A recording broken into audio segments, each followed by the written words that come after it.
Olá pessoal, eu sou Miguel Picanso, antropólogo da alimentação, particularmente tenho me dedicado a estudar as culturas alimentares das Amazônias paraenses, em particular ali da Amazônia Atlântica, e hoje eu estou aqui com o coração muito grato à professora Maria Fernanda pelo convite para participar desta 7ª edição do Salão Sarápia. É um evento internacional, né, que tem como sede ali na Venezuela. Um abraço aos irmãos venezuelanos, um abraço Maria Fernanda e a todos que estão participando do evento. E eu estarei aqui para conversar sobre o tucumã, a vida social dessa fruta ou desse fruto e os usos e costumes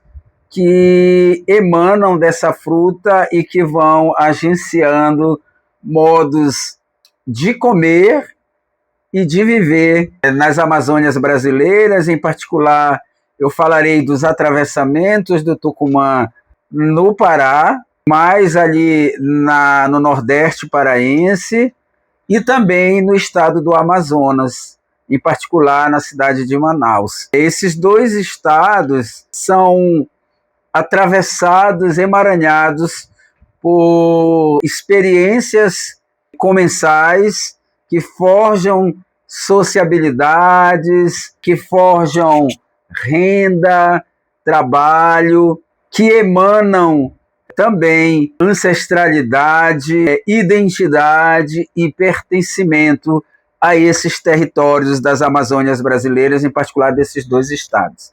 Bem, inicio a minha fala, então, dizendo que no Pará, em particular no Nordeste paraense, na região do Salgado, na região Bragantina, na costa paraense, mas provavelmente essa prática ela se estende em outros lugares do estado, em particular nas comunidades rurais do estado do Pará, onde esses territórios são marcados pela presença do tucumã.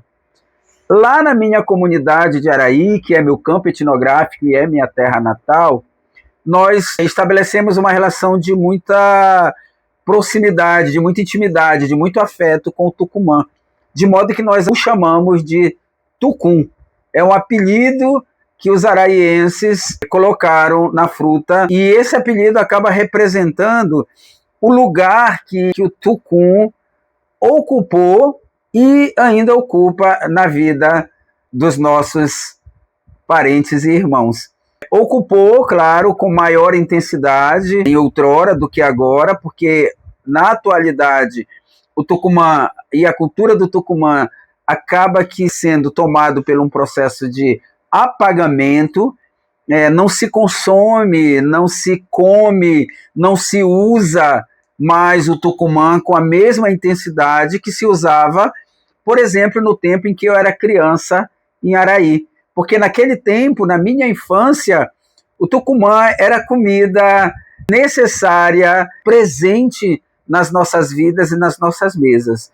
Nós o degustávamos de diferentes maneiras, né? In natura, costumávamos comer in natura, com farinha, com mingau de farinha, de mandioca, com café.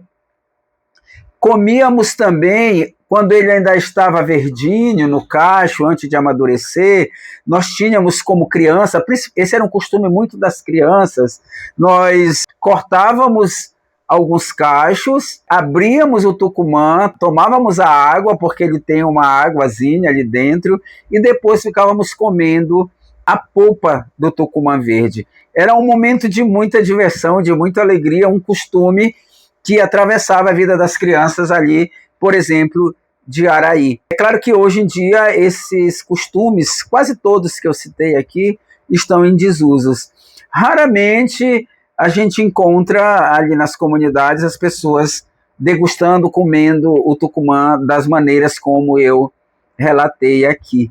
Mas, apesar desse processo, ele ainda permanece se apresentando na mesa de algumas pessoas, de muitas pessoas, principalmente as mais idosas, né? Alguns jovens também o consomem. Eu lembro também que nessa época em que eu falo, quando eu era criança, se consumia o tucumã para fazer o que a gente chamava de vinho.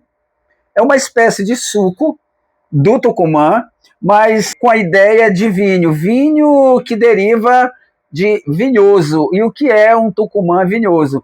É um tucumã que estava ali num processo quase de apodrecimento, né? Se apanhava o tucumã, se empalhava esse tucumã, colocava dentro de um paneiro com folhas de guarumã, uma palmeira típica aqui da região amazônica, e se deixava ali empalhado para que ele pudesse amadurecer e amolecer ali dentro daquele paneiro. Essa era uma maneira de tornar o tucumã vinhoso.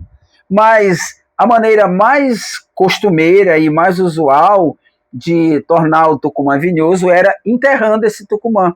Apanhava o tucumã, cavava-se um buraco, uma vala ali no quintal da casa, colocava o tucumã dentro daquela vala, daquele buraco, depois fechava ali a vala com a terra e deixava ali por um tempo. Não sei precisar o tempo exato, mas tinha um tempo necessário, eu acho que aproximadamente 5 dias, não tenho bem certeza.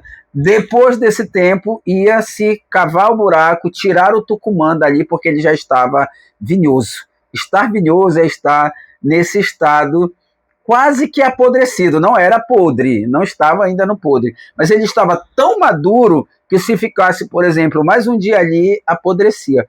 Para esse tipo de tucumã, para essa técnica, para essa maneira de fazer o suco do tucumã, os araienses chamavam de vinho de Tucumã. Uma delícia. Depois de tirado, descascava, tirava ali a casca, a polpa do caroço, amassava-se com a mão, né? Ia conforme ia amassando, ia colocando água, coava depois numa peneira e pronto, o vinho de Tucumã já estava pronto. Uma delícia, com açúcar e com farinha de mandioca. Era a nossa merenda da tarde, era o nosso lanche da tarde, era o nosso lanche da manhã, era o nosso lanche do almoço. Essas experiências com o Tucumã, elas eram marcadas por muitas vivências, muitas sociabilidades, por comensalidades que acabavam se apresentando como um ponto de encontro, né, como um lugar de adensamento das lógicas de pertencimento aos territórios amazônicos, das lógicas comunitárias, né, porque onde tinha um vinho de Tucumã, tinha principalmente crianças. E essa é a minha lembrança de quando eu era criança. As crianças, como eu, se juntavam ali nas casas onde tinha o vinho de Tucumã para degustá-lo. Outras maneiras, repertórios alimentares derivavam do Tucumã, mas esses que eu citei aqui eram os mais presentes nas vidas das comunidades rurais da Amazônia Atlântica. E ainda se mantém em algumas delas, né? Na maioria delas. Como eu disse, talvez não com a mesma intensidade, mas continuam comendo tucumã com farinha, tucumã com café, tucumã com mingau, tucumã vinhoso, vinho de Tucumã. Não tenho lembranças e nem relatos de que as crianças elas seguem comendo a água e a polpa do tucumã verde. Então, eu considero importante registrar aqui que a cultura alimentar do Tucumã, ela não é presente, por exemplo, nas cidades do estado do Pará. A não ser aquelas pessoas que, como eu, migraram das comunidades, né, trouxeram consigo essas experiências. Mas a cidade mesmo, a urbe mesma, ela não tem muito hábito do consumo do tucumã. Não é tão presente no estado do Pará. Não é tão presente como, por exemplo, no estado do Amazonas, e aqui eu falo particularmente da cidade de Manaus. Lá em Manaus, o tucumã ocupa um lugar muito importante. O tucumã ele agencia as comensalidades, as sociabilidades dos manauaras de um modo assim muito bonito. É presença marcante, é presença obrigatória, por exemplo, no café da manhã. Na cidade de Manaus existem os pontos, né, que a gente chama aqui em Belém, por exemplo, de barracas, onde se vende os cafés da manhã. Chegar numa desses pontos de café e não ter o Tucumã é quase que uma falta, uma ofensa.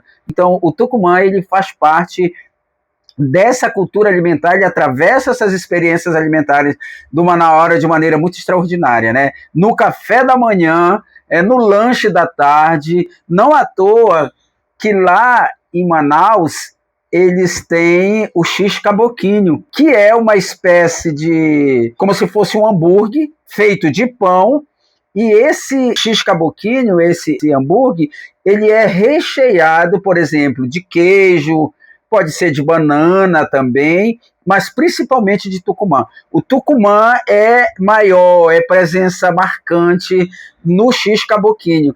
O x-caboquinho pode ser feito de pão, mas também pode ser feito de tapioca da mandioca. Segue a mesma técnica, a mesma composição do x-caboquinho de pão. Né? Faz-se a tapioca e recheia com fatias, né, com a polpa do Tucumã. Inclusive, o x-caboquinho foi reconhecido pelo Legislativo do Estado do Amazonas como patrimônio cultural do povo marauara, do povo amazonense. Daí a importância do Tucumã na vida daquela gente. E lá também eles comem in natura. Então, é presença, não pode faltar na mesa e nas experiências do povo amazonense, em particular do povo de Manaus. Além disso, eu considero importante falar aqui que existem outros usos sociais do Tucumã no Brasil, de modo geral. Por exemplo, o anel de Tucumã, a biojoia, uma espécie de anel que é feito do Tucumã, tem uma importância cultural, social e simbólica assim, enorme no Brasil. E essa cultura do anel de Tucumã ela foi inventada pelos povos escravizados, né, desde o Brasil Império, quando o palácio casava, os noivos, claro, né, adquiriam as alianças, né, joias, ouro e tudo isso. Do outro lado, quando os escravizados se estabeleciam casamentos, afirmavam um compromisso, eles usavam esse anel como marca, como símbolo do compromisso assumido no matrimônio. Mais tarde, esse anel acabou que virando símbolo da Igreja Católica, particularmente da teologia da libertação, né? Acabou virando símbolo da fé cristã a partir da teologia da libertação. E hoje em dia ainda o anel de Tucum, a joia do Tucumã, sendo um marcador da identidade da comunidade GLBTQIA+. Né? Eles usam os anéis de Tucumã como marca, como símbolo que representa essa comunidade. Além disso, o Tucumã também consumido, degustado, não só a sua polpa, né? Não é saboreado apenas a sua polpa, o seu vinho ou o seu suco, mas também, e esse é um dado muito interessante, quando o Tucumã, depois que se tira a polpa do Tucumã, e o Tucumã ele tem uma amêndoa que nós chamamos de caroço. Então, essa amêndoa ela é descartada com regularidade. E com o decorrer do tempo, dentro dessa amêndoa se constitui uma larva que nós chamamos aqui de bicho do tucum. Né? No estado do Maranhão, esse bicho tem nome, eles chamam de gongo. Então, o gongo é o bicho do tucum, que também é muito apreciado em alguns lugares do Brasil, particularmente na região norte e nordeste. Os maranhenses, em alguns lugares dos territórios maranhenses, o gongo ele é muito apreciado, né? Como churrasco, espetinho, como farofa, e o próprio gongo mesmo, sozinho, sem nenhum acompanhamento. Também, além de alimentar, além de servir como uma espécie de iguaria, né, o gongo, quando frito, ele solta um azeite, um óleo, e esse óleo tem carga fitoterápica, funciona como remédio, né? E as pessoas usavam muito. Eu lembro que lá em Araí usava-se muito, e as minhas informantes me relataram, né, para curar enfermidades da pele, dores nas articulações. Era muito comum passar o óleo do bicho do tucum para sarar e para curar algumas enfermidades. Também o óleo do bicho do tucum era e ainda é muito usado no mundo do cosmético, como recurso cosmético, né? A cosmética tem se apropriado desse óleo, por exemplo, nas comunidades se usa muito no cabelo. As mulheres tinham o costume de passar o óleo do bicho do tucum no cabelo e deixaria o cabelo sedoso, brilhante, macio, e por aí vai. Então, como nós podemos observar, o Tucumã ele se apresenta de diferentes maneiras nos territórios brasileiros, em particular nas Amazônias brasileiras, né? De todo modo, nós podemos dizer que a trajetória do tucum pelas trilhas amazônicas e maranhenses, né, e paraenses e outros territórios, é também a trajetória das populações que dele fizeram e continuam fazendo um elemento central de suas vidas. Sua presença constante nas feiras, nos quintais, nas panelas e nas lembranças das pessoas revela o quanto o fruto é mais que um recurso natural. Ele é um marcador cultural e afetivo. O tucum atravessa o tempo como símbolo de resistência, abundância e reinvenção. As práticas que envolvem o tucum, do empalhamento ao vinho, do x-caboquinho ao óleo do bicho, demonstram o potencial desse fruto como eixo integrador entre saberes tradicionais e possibilidades contemporâneas. Além de suas propriedades nutricionais, medicinais, sua força simbólica e estética, ecoa em muitos movimentos sociais, na produção de biojoias e na afirmação de identidades diversas. Essa capacidade de gerar sentidos que torna o Tucumã um patrimônio vivo da Amazônia brasileira. Um abraço, espero que a minha fala tenha contribuído para a percepção e entendimento do lugar que o Tucumã ocupa na vida social do Brasil, em particular das Amazônias brasileiras. Um forte abraço. Tchau, tchau.